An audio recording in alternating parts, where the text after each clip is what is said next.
Hindi nakaligtas sa mahigpit na pagbabantay ng batas ang dalawang wanted person na sangkot sa mga kasong rape matapos silang madakip sa magkahiwalay na operasyon ng mga tauhan ng Police Regional Police Office 1 sa lalawigan ng Ilocos Norte at Pangasinan.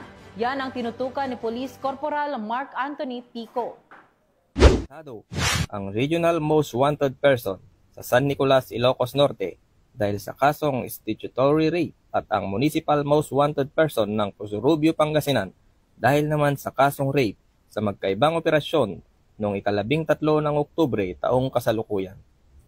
Inaresto ng mga tauhan ng San Nicolas Municipal Police Station, katuwang ang RIU, RID Pro 1, PIU, 101st Maneuver Company ng RMFB1 at Ilocos Norte MARPSTA, ang itinuturing na top 4 regional most wanted person. Ang 22 anyos na lalaki ay inaresto sa bisa ng warrant of arrest para sa kasong statutory rape na walang inirekomendang piyansa. Samantala, sa bayan ng Pusurubio, Pangasinan, inaresto ng mga tauhan ng Pusurubio Municipal Police Station ang isang 19 anyos na binata na itinuturing na top most wanted person ng nasabing bayan. Sa bisa ng warrant of arrest ay inaresto ang suspect dahil sa kasong rape na walang inirekomendang piyansa. Ang dalawang akusado ay kasalukuyang nasa kustudiya ng mga nasabing police station para sa kaukulang dokumentasyon at disposisyon bago iharap sa korte.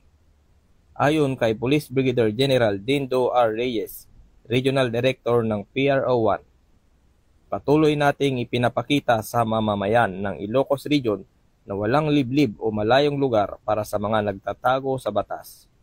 Ang PRO1 ay mananatiling matatag sa pangakong panatilihing ligtas, payapa at maayos ang ating mga komunidad.